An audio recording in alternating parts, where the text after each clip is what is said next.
I'll go ahead and create a new composition, call this butterfly, and I'll make a folder and just call it sources. I created some Photoshop layers of each part of the butterfly. I'll just import them now.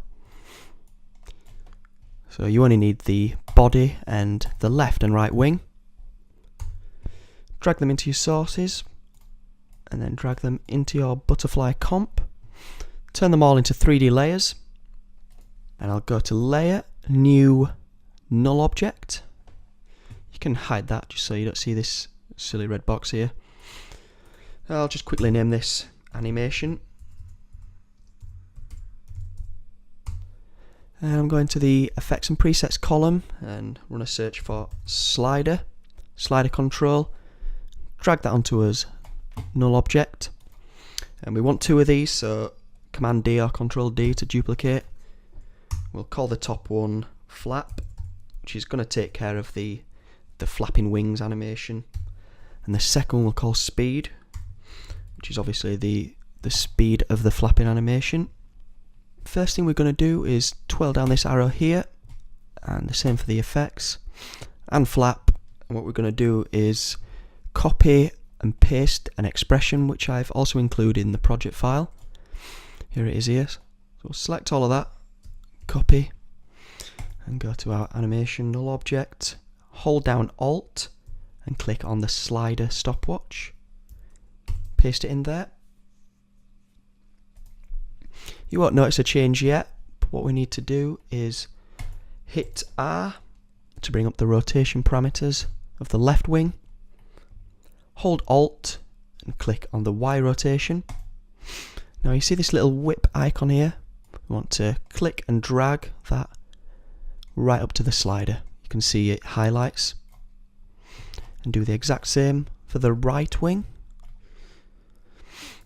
Hit R for rotation, Alt click Y rotation, click and drag this pick whip to slider again.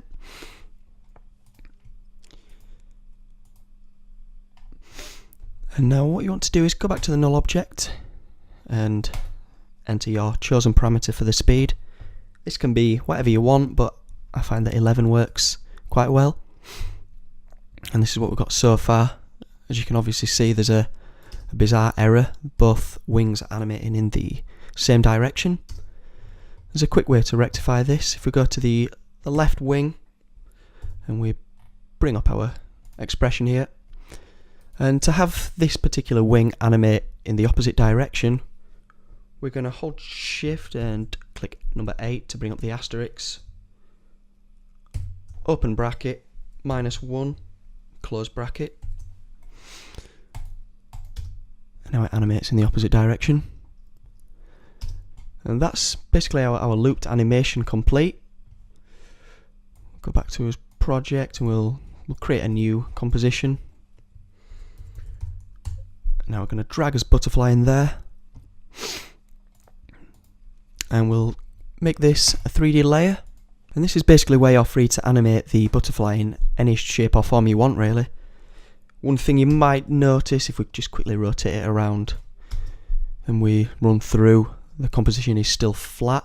So what I want to do is collapse the transformation, which you can do via clicking this little sun icon here. Now you can see it turns it into a 3D object basically. Alright, so if you want to copy the animation I did in the demonstration video, I'll quickly run through what I did.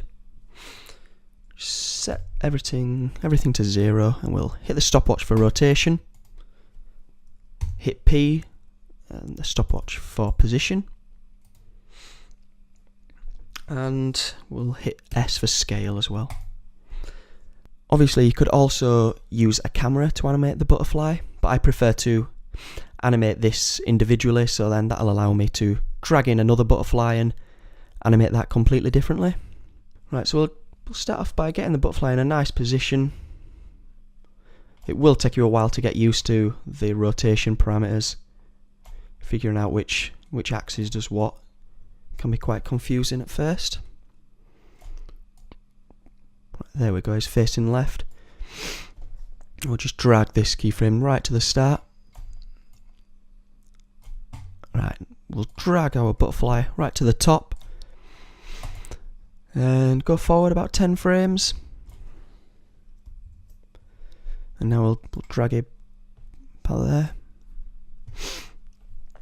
One thing you might want to do as well, go to the start and make him about 200%, so it looks as though he's a lot closer to the camera. Might be a bit too big, maybe 150.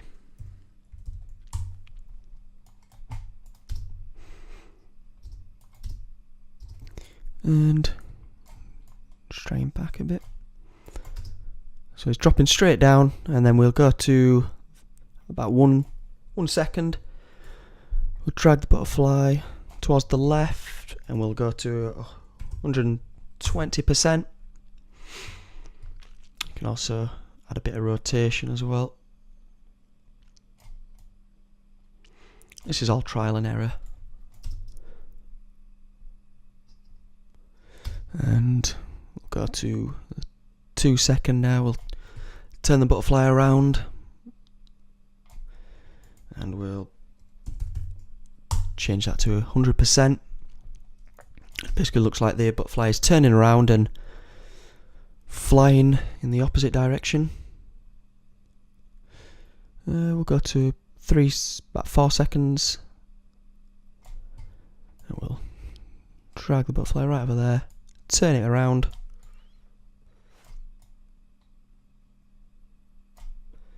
and make it even smaller, about 50%.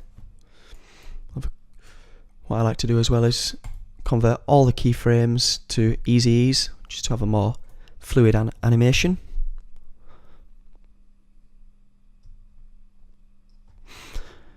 And there's one other issue we're having, it's the animation, it's too smooth, and obviously butterfly insects are quite jerky, they're bobbing around everywhere. What we can do is hold this Alt key and click on position, and we only want the butterfly to be wiggling along the X and Y axis.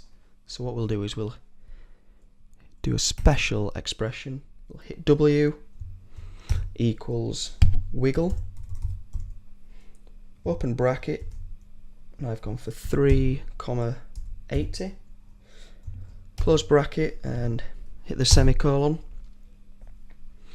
Now hit enter to drop down a line, then open the square bracket, W, square bracket again, 0, close the square bracket, comma, W, open square bracket, 1, and then 2 square brackets. And basically what this does is just animate sideways and up and down, so it's not coming backwards and forwards towards the camera, which can make it a bit disorientating. As you can see, this adds a bit of randomness, which makes the butterfly a lot more lifelike. We'll just drag the butterfly right out of frame and go down to about 25%.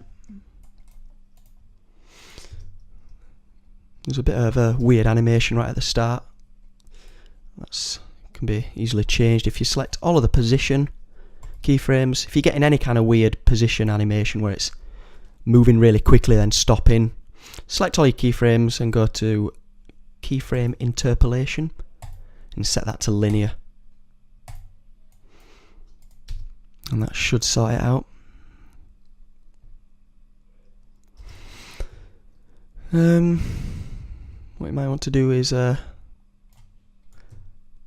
line up all these keyframes as well, just so you don't get any jerkiness. Obviously it's all animating a bit quick at the minute. I've done this very quickly. If you want to just drag these keyframes out a bit so it ain't quite as jerky. Just drag these ones back.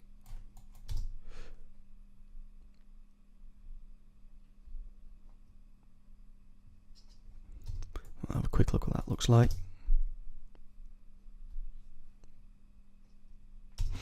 That's not too bad. It's not as good as my demonstration video, but as I said, I've done this very quick. One final thing is, in my version, I used a blur effect, which adds a nice element of realism. It looks as though the camera's struggling to focus on the butterfly. So if we just type in lens and then drag out the camera lens blur effect. And we'll hit the stopwatch for blur radius. Just click U again, so it brings up your new effect. And we'll start it out at about 15. Now as you can see, as the butterfly comes down, it's nice and blurry. Hit the stopwatch again, and now we'll have the butterfly coming into focus. We'll hit 0. We'll have a quick look what that looks like. The blur does slow down your render time a bit, unfortunately. And then we'll, as the butterfly gets to about here, hit the stopwatch again, and the final keyframe we'll set to about 30. So it looks as though the butterfly is going out of focus the further away from the camera it goes.